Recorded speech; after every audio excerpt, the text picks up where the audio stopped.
And if you have any information regarding the death of Kumanjai Walker that you think is important, we'd like to hear from you. Our address is underinvestigation@9.com.au. Thank you all very much for joining me. Thank you, Ned. And I thank you. I'm Liz Hayes. Good night.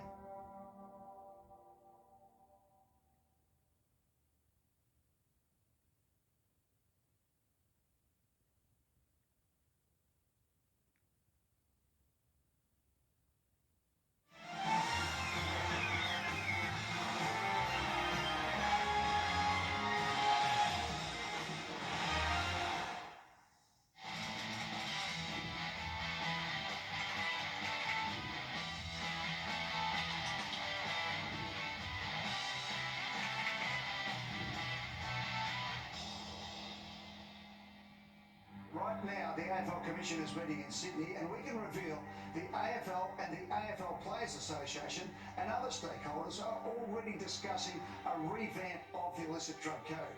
The AFL is moving to a philosophy that whilst illicit substances are a societal problem, players are getting paid plenty of money to be professional. If you want to play football, don't take drugs. You want to hide these documents. If there are no illegal drugs in the player's system, they are free to play. And if there are drugs in their system, the player is often asked to fake an injury. They're advised to lie about the condition, while the results of the off-the-book tests are kept secret and never shared with Sports Integrity Australia or WADA. I noted that the term white line fever has taken on a different and sinister meaning at the AFL. I can't believe how angry I feel. Just hearing the news, this is almost on the same level as the Eskimos are. In fact, probably even going beyond that. We understand the illicit drug policy can be improved, and we're working with the AFLPA and our players to improve the policy to ensure we are better able to change the behaviour of players. But we are unapologetic about club and AFL doctors taking the correct steps to ensure that any player who they believe has an illicit substance in their system does not take place in any AFL match. I think every person in clubland would want answers and want understanding of how the policy works and is it a success? Yeah, we've been through a bit, but as I said, this is an AFL policy. We'll be asking the appropriate questions and getting the answers that we need.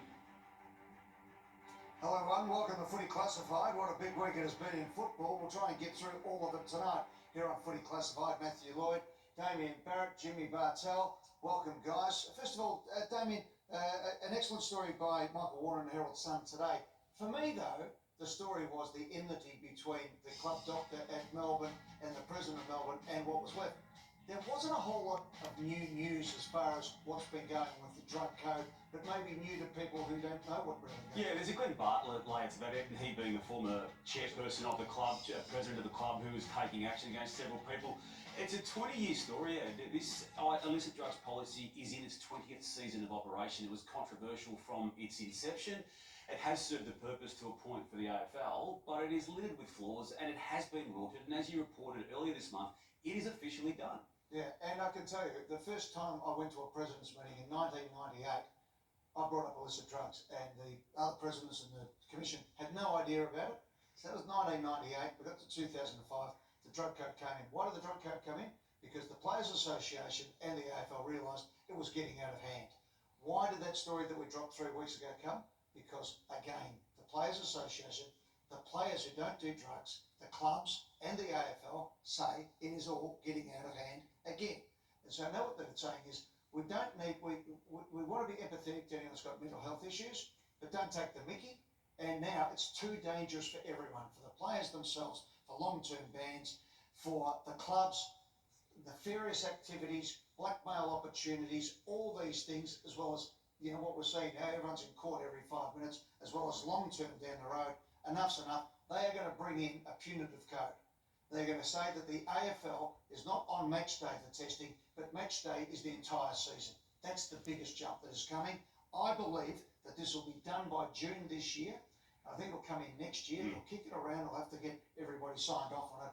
But there's far less sense of humour. So a streamlining of just the one policy, as you reported 4 weeks ago, of no illicit drugs policy, just the Sports Integrity Australia code. They'll run it in parallel though, Damien. They'll still have what was WADA, so Sports Integrity Australia, doing the match day testing for everything, including performance enhancing. Yeah. But they'll also add, so this will actually be the strongest drug code probably in sport. And this is the AFL's response today. It's backed its policy. It always has backed its policy. It backed it from day one when media were asking questions back in 2005 about its establishment.